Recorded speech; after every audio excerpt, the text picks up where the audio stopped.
Hello again. I'm Dr. J.C. Smith, Smith Spinal Care Center in Warner Robins. And after my last video, I had some interesting responses. But let me elaborate a little bit more on spinal degeneration and the need for surgery. Actually, I think of Dr. Robert Mendelsohn, was a famous doctor who wrote a book back in 1980 called Confessions of a Medical Heretic. And he was one of the ethical MDs out there talking about the unnecessary drug shots and surgeries, not just for back hair, but for all types of surgeries, hysterectomies, appendectomies. A lot of these are unnecessary, but the doctors aren't telling you that. But he made a quote that I've never forgotten about back problems. He said, anybody who has a back surgery without seeing a chiropractor first should also have his head examined. But I understand why people are having surgery, because they're misinformed. They're not given informed consent with practical alternatives, and they're gullible. They want to trust what the surgeon is telling them is true. And as I mentioned before, one of the widespread misconceptions is the idea that you have a bad disc and that's the sole cause of your pain. Or you may have bone spurs or spinal stenosis. In other words, these are what called pathoanatomical problems. The garbage of arthritis and, well, this kind of stuff. You can see here, when a spine stays misaligned, it does degenerate. You see the degenerative disc, the bone spurs, all kinds of problems settle in there. And then they want to rush in with surgery. Well, they do the surgery for millions of people, but they're not getting better. Most are not better.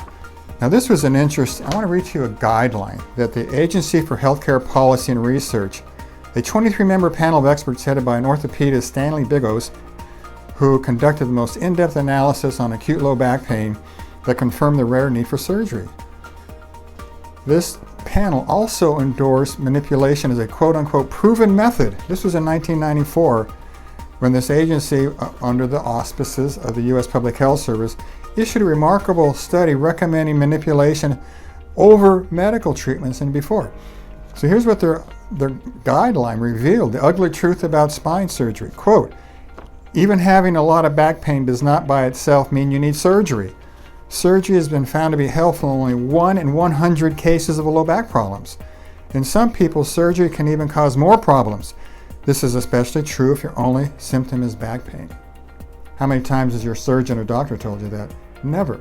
This is again another secret that leads to this widespread misconceptions that everything needs surgery. Quote, moreover, surgery increases the chance of future procedures with higher complication rates. There appears to be no good evidence from controlled trials that spinal fusion alone is effective for treatment of any type of acute low back pain problems in the absence of spinal fracture or dislocations, which rarely happens. Moreover, there is no good evidence that patients who undergo fusion will return to their prior functional level. And again, it's because they have not done anything to realign you and to increase the joint play in the motor unit, between the vertebrae. In other words, when they don't go in there like we attempt to do and adjust the joints, restore motion, strengthen the spine, and just like a football knee, get it back to normal. What they do in effect, if you have a misaligned football knee, they just fuse it as they find it. They take people from here all the way to an artificial fusion, but they fuse people in misaligned positions. Don't think that they straighten you out. If you, on the other hand, if you break your arm, they cast it straight, it heals straight unless it's infected. There's no controversy. But why is it so controversial? Because with spinal cases, they don't realign you. They can go in there and do their magic and put rods and screws and all that, but they haven't realigned you. And even if they do have a successful surgery, on the whole, it only lasts about 2 to 4 years, because now you have scar tissue infiltrating. The mechanics above and below the surgical site are still bad. Again, I tease patients. I said, that's like, you have one sore tooth and the dentist pulls it, and then you decide you don't have to brush your teeth anymore. Well, that's not good advice. And the same with spinal problems. You may have a surgery there and they can, clip the disc with a discectomy and you temporarily get pressure off the nerve root. But if you don't go the next step and start to rehabilitate your spine, it's just going to come back at different levels. And they say, oh, let's do it again. Let's do it again. People are having 3, 4, 5 back surgeries that don't work. And then they're disabled.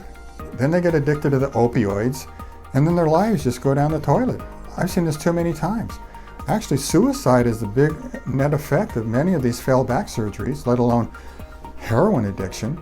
So it's a real mess because it's been totally mismanaged.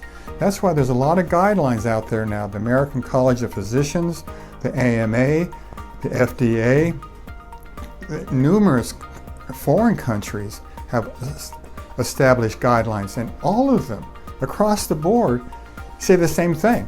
Do conservative care first, which is non-drug, non-surgical, which is, again, chiropractic, massage therapy, acupuncture, yoga, tai chi, anything that moves joints and restores strength, you're going to feel better. Surgery doesn't do that. Epidurals don't do that. Oxycontin doesn't do that. There's really little in the medical world that is restoring spinal integrity. That's why the same guidelines put all that last, just like what I read to you. When our federal government says only 1 in 100 back surgeries is helpful, what does that tell you?